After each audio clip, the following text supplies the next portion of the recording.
예배를 위해서 그리고 말씀을 위해서 함께 기도하겠습니다.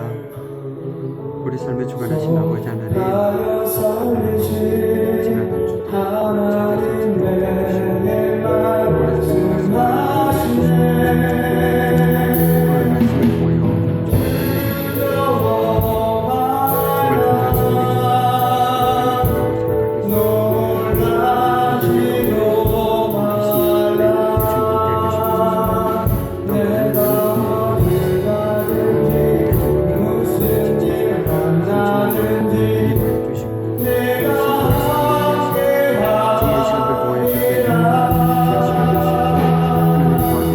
오늘 말씀을 통하여 정말 중요한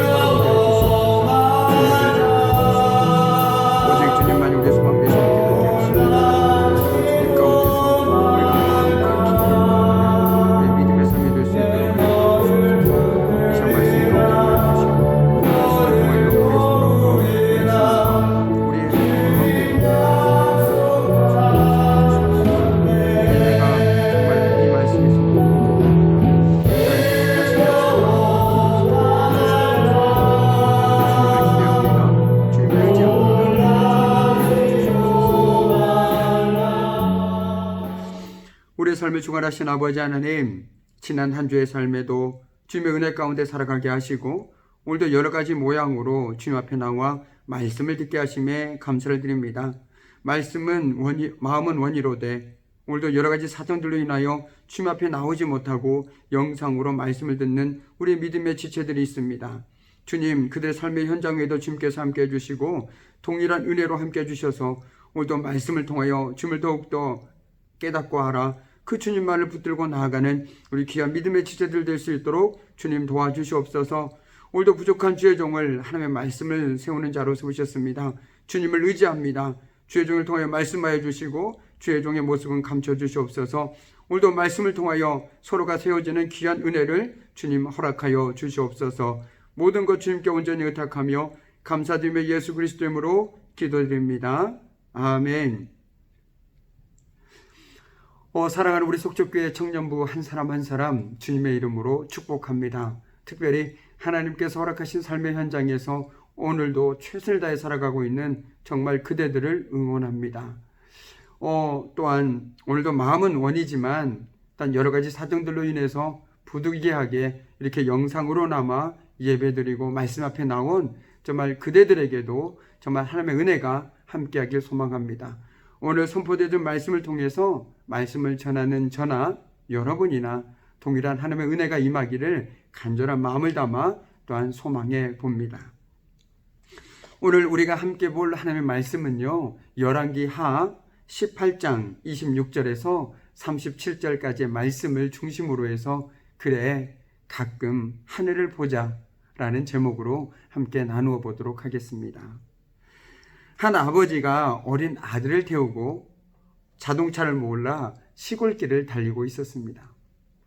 한참 달리다 보니 마침 찻길 옆에 수박밭이 하나 있는 것을 발견하게 되었습니다. 아버지가 아들 녀석에게 이렇게 말합니다. 내가 수박 한 덩이를 따올 테니까 그동안 너는 여기서 망을 좀 보고 있거라. 그러면서 아버지는 살금살금 수박밭으로 들어갔습니다.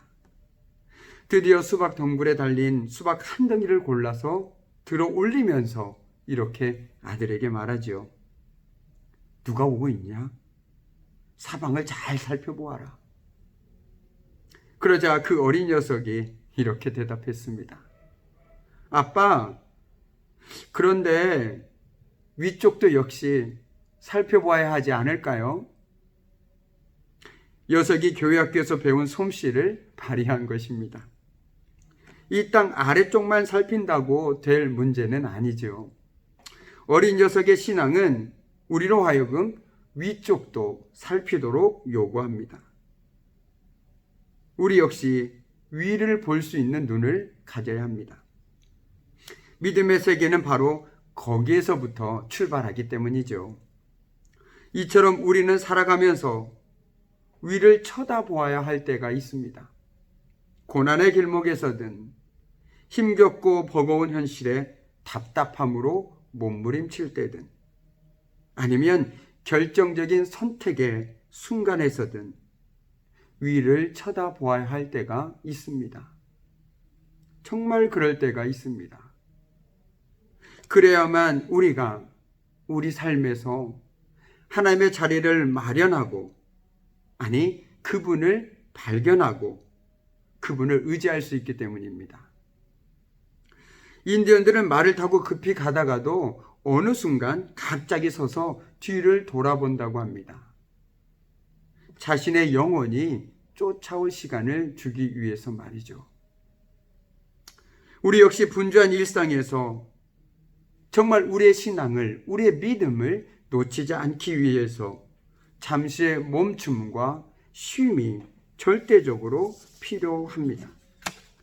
삶의 현장에서 오는 분주함과 번잡함 속에 우리의 믿음의 끈을 놓치지 않기 위해 우리가 의지적으로 일상에서 멈춤과 하나님 앞에서 머무는 쉼, 그리고 위를 바라볼 수 있는 눈이 절대적으로 필요하다라는 것이죠. 일상에서 잠시 멈추어 서서 가끔 눈을 들어 위를 볼 수 있는 눈을 갖게 되기를 바랍니다. 오직 그분 안에 우리의 소망이 있으니, 그분 안에 우리의 살 가치가 있기 때문입니다. 오늘 히스기야와 이스라엘 백성들은 힘겹고 버거운 현실 앞에 놓여 있습니다. 히스기야는 유다를 침공한 아시리아가 요구하는 대로 엄청난 양의 곡물을 바쳐왔습니다. 하지만 그들은 곡물에 만족하지 않고 예루살렘을 완전히 정복하기를 원했습니다. 히스기야가 성문을 열어주지 않자 예루살렘 바로 앞에 주둔한 랍사게는 고도의 심리전을 펼칩니다. 히스기야가 아무 대책도 없이 저항하고 있으며 이집트는 아무 힘이 될 수 없고 하나님도 그들을 돕지 않을 것이라는 주장입니다.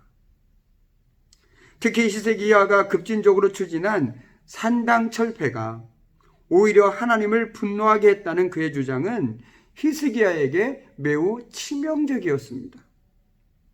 이전 왕들이 산당을 해결하지 못했던 까닭은 유다 백성들이 산당에서 분향하는 신앙생활을 좋아했기 때문입니다. 당시 백성들은 내키지 않아도 강한 의지를 가진 히스기야의 결정을 따를 수밖에 없었을 것입니다.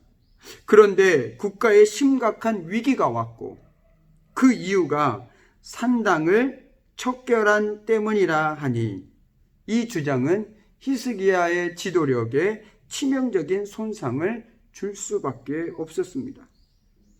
그리고 반대자들에게는 큰 힘을 실어줄 수 있었습니다. 그래서 유다의 신하들은 랍사게에게 시리아의 말을 써달라고 부탁하고 있는 것입니다. 히스기야의 급진적인 산당 척결에 불만을 가졌던 이들이 내부의 분열을 일으킬 수도 있기 때문입니다. 하지만 백성들을 두려움과 혼돈에 빠뜨리는 것이 목적인 그는 더욱 적극적인 도발로 응수합니다. 그리고 하나님을 의지하라는 히스기야의 말에 속지 말라고 외치다가 넘지 말아야 할 선을 넘고 맙니다. 평화와 생명을 줄 수 있는 것은 하나님이 아니라 아시리아 왕이며 여호와는 자신들이 짓밟은 온갖 신들과 다름이 없다라는 교만의 선언입니다. 랍사게는 계속해서 하나님을 믿어야 한다는 히스기야 말을 들어서는 안 된다라고 주장합니다. 히스기야 말을 듣지 말라. 히스기야 말을 듣지 말라. 그는 끊임없이 반복해서 주장하고 있습니다.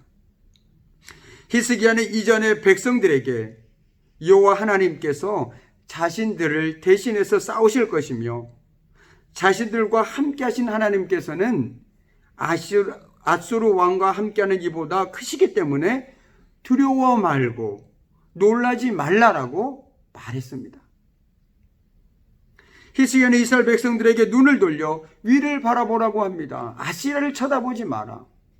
그것들에 두려워하지 말고 놀라지 말라. 지금 너희들과 함께 하신 하나님, 그 하나님께서는 아수르 왕과 함께하는 이보다 더 크시기 때문이다라고 말했습니다.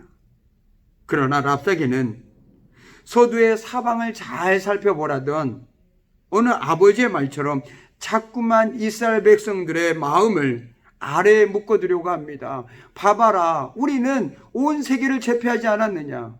아수르 왕을 이긴 나라가 어디 있느냐? 너희도 결코 이길 수가 없다.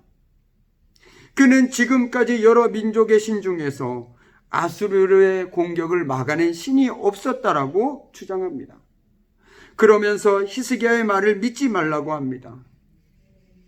또한 자신의 말에 흔들렸을 백성들을 향해 랍사게는 그들이 원하는 것을 이루어줄 수 있는 것은 히스기야도 그가 믿는 하나님도 아닌 아시리아 왕이라고 선언합니다. 아시리아의 왕과 평화 조약을 맺으면 각각 자기의 포도나무와 자기의 무화과 나무에서 난 열매를 다 먹게 될 것이라고 말합니다. 그런데 이 이미지는 성경 많은 곳에서 하나님께서 주시는 평화를 상징합니다. 심지어 아시리아의 포로로 끌려가더라도 그곳은 온갖 농산물로 가득한 올리브 기름과 꿀이 흐르는 땅일 것이라고 유혹하고 있습니다. 랍사게 온갖 가문이설의 이면에 놓인 그의 진심이 이제 서서히 드러나고 있습니다. 그는 하나님을 온갖 다양한 민족들의 수호신과 똑같이 취급하고 있습니다. 고대 근동 국가들은 각 나라마다 자신의 주신이 있었습니다. 그리고 국가의 패배는 곧 신의 패배를 의미했습니다. 아시리아의 당대 최강의 대제국으로서 온갖 나라들을 차례대로 정복했습니다. 아시리아와 맞선 나라들은 객관적인 전력에서는 상대가 안 되더라도 그들의 신이 도울 것이라고 믿고 그들은 싸웠던 것입니다. 하지만 모두 아시리아 왕에게 무릎을 꿇었습니다. 그래서 아시리아 왕은 자신이 세상 모든 신들을 정복하고 있다고 여겼습니다. 승리에 익숙한 그는 유다도 똑같은 운명에 처할 수밖에 없다고 여겼으며 여호와 하나님도 자신을 막을 수 없다고 확신했습니다. 그들에게는 하나님도 말뿐인 우상에 불과했습니다. 힘과 경험을 앞세워 여호와 하나님을 믿는 신앙을 조롱하고 압박하는 랍사게의 도발에 신하들은 비통함을 느낄 수밖에 없었습니다. 랍사게의 목소리는 태초의 에덴 동산에서 뱀을 통해서 들려왔고 광야에서 40일간 기도하시던 예수님의 귓가에도 맴돌았습니다. 그리고 여전히 이 땅에서 하나님을 믿고 살아가려는 모든 사람들의 마음에도 시시때때로 출몰하는 목소리입니다. 힘겹고 버거운 현실에 대한 답답함으로 몸부림치는 이가 많습니다. 불투명한 미래에 대한 두려움, 염려와 고민을 떨쳐버리고 싶어도 좀처럼 떨쳐버릴 수가 없습니다. 막막한 현실과 미래에 대한 불안함이 우리의 가슴을 죄어오고 우리도 모르게 입술에서 불평과 원망이 쏟아져 나옵니다. 분명히 길은 있겠지만 답답하고 막막한 현실 속에서 랍사게의 목소리가 우리의 가슴을 훑고 지나갑니다. 너무나도 당당하고 확실에 찬 그 목소리는 때론 두려움으로 다가오고 때론 달콤함으로 다가옵니다. 그 목소리를 듣게 되는 순간 너무나도 달콤해서 너무나도 두려워서 우리의 믿음조차 흔들리는 경우가 있습니다. 우리를 넘어뜨리는 것은 우리가 처한 어려운 현실 자체가 아니라 그 현실에서 믿음을 포기하라는 랍사게의 유혹입니다. 랍사게처럼 오늘 우리의 믿음을 흔들고 있는 것은 무엇입니까? 그 유혹에 저와 여러분은 어떻게 반응하고 있습니까? 어떤 어려운 상황 속에 있을지라도 우리는 하나님의 약속을 붙잡아야 합니다. 신실하신 하나님의 약속은 반드시 이루어지며 그때까지 우리는 믿음을 지켜야 합니다. 땅 아래 시선을 두고만 살 것이 아니라 지금 당장 내 주변에 보이는 것들만을 보고 살 것이 아니라 위를 바라보는 눈으로 지금 여기서 현존하신 하나님, 우리와 함께 하신 하나님을 의식하며 살아야 합니다. 바로 그 삶이 지난주에 형통한 삶이라고 말씀드리지 않았습니까? 그리고 그분의 선하신 뜻과 계획을 신뢰해야 하는 것이죠. 오늘 말씀에 랍삭의 유혹과 회유 그리고 비난에 백성은 한마디도 대답하지 않고 조용히 있었습니다. 그러나 이 침묵은 이유 있는 침묵이었습니다. 이사야 선지자는 다음과 같은 말로 이미 왕과 백성들을 권고하였습니다. 주 이스라엘의 거룩하신 하나님께서 이렇게 말씀하신다. 너희는 회개하고 마음을 편안하게 하여야 구원을 받을 것이며 잠잠하고 신뢰하여야 힘을 얻을 것이다. 이 같은 권고는 출애굽한 이스라엘이 뒤로는 이집트 군대의 추격을 받고 앞으로는 홍해가 가로막고 있는 상황에서 모세가 백성에게 권고한 말이기도 합니다. 모세가 백성에게 대답하였다. 두려워하지 마십시오. 당신들은 가만히 있어서 주님께서 오늘 당신들을 어떻게 구원하시는지를 지켜보기만 하십시오. 이 말은 뿌연 먼지를 내면서 맹렬히 추격해오는 애굽 군대나 마치 삼키뜰 넘실대는 홍해의 파도를 보지 말라는 뜻입니다. 아래만 바라보지 말라는 것이죠. 그리고 그같이 절박한 상황을 스스로 해결해 보려고 이리저리 뛰어다니거나 당황하고 불안해하지 말라는 것이죠. 대신 그 상황을 조용히 살피시고 계신, 지금 여기 현존하고 계신 하나님을 주목하여 바라보고 그분만을 신뢰하라는 것입니다. 위를 바라보라는 것입니다. 우리도 살다 보면 이와 비슷한 상황에 빠질 때가 있습니다. 사람들의 목소리가, 세상의 소리가 더 크게 들려올 때가 있습니다. 두려움과 불안함으로 인해 분주하거나 초조해질 때가 있습니다. 이럴 때 우리는 과연 어떻게 해야만 하는 걸까요? 우리가 살아가는 동안 문제가 없을 수는 없습니다. 어려움이 없을 수는 없습니다. 문제는 그대로인데 우리가 어디를 보고 있느냐, 누구를 의지하느냐에 따라 달라집니다. 오늘 말씀은 우리를 하나님이냐 아시리아냐라는 분명한 선택을 요구하고 있습니다.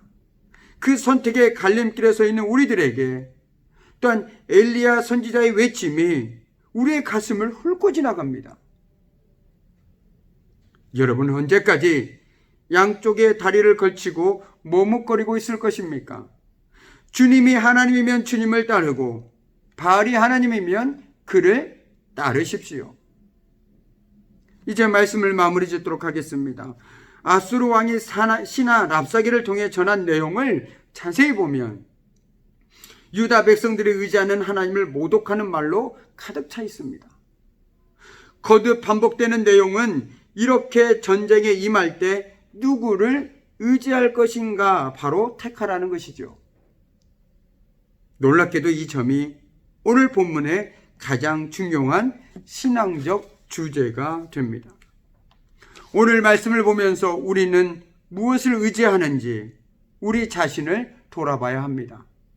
우리가 평소에 의지하는 것은 이스라엘 백성들처럼 애굽을 의지하고 삽니다. 세상에 힘이 된다는 것들이 다 우리의 의지의 대상이 됩니다. 그런데 그러한 것들은 상황 갈대와 같아서 의지하면 오히려 그런 것에 찔릴 뿐이라고 오늘 말씀은 말합니다. 그러므로 여호와만 의지하라 합니다. 그런 의미에서 우리는 땅 아래 시선을 두고만 살 것이 아니라 위를 바라보는 눈으로 지금 여기에서 현존하시는 하나님을 의식하며 살아야 합니다. 그리고 그분의 선하신 뜻과 계획을 신뢰해야 합니다. 그러기에 필요한 것은 우리의 의지적인 일상의 단절입니다. 바로 하나님 앞에서의 잠시의 멈춤과 쉼입니다. 한 주 동안 여러분의 삶의 현장에서 이런 멈춤과 쉼을 통해 하나님의 자리를 마련해 보시기 바랍니다. 그럼으로써 나와 함께 하신 하나님, 지금 여기에서 현존하신 하나님을 의식하며 살아봐야 되겠습니다. 오늘 설교 제목처럼 그래 가끔 하늘을 보자. 이 잠깐의 머금을 통해 여러분의 삶에 잊고 지냈던, 아니 놓치고 살았던 하나님을 붙들 수 있는 귀한 시간들이 되기를 간절히 소망합니다. 기도하겠습니다. 참으로 고마우신 아버지 하나님, 오늘 말씀을 통해서 우리는 다시 한번 우리가 이 땅에 살면서 정말 지금 여기에서 현존하신 하나님을 의식하고 살아야 함을 다시 한번 깨닫게 됩니다. 세상 속에 살아가지만 세상이 휘둘리는 것이 아닌 정말 하나님 안에서 머물러 살아가는 우리의 삶이 될 수 있도록 주님 도와주시고, 말씀을 통하여 더욱더 주님 앞에 나아갈 수 있는 우리의 삶이 될 수 있도록 도와주시옵소서. 이제는 우리 주 예수 그리스도의 은혜와 아버지 하나님의 그 크신 사랑과 성령의 사귐과 임재와 다스리심이 정말 말씀 안에서 정말 일상의 쉼과 멈춤을 통해서 하나님의 자리를 마련하고 그 하나님을 신뢰하고 의지하며 살기를 소망하는 우리 귀한 청년들의 삶과 그들의 가정과 일터 위에 지금부터 영원히 함께 하시기를 간절히 축원하옵나이다. 아멘.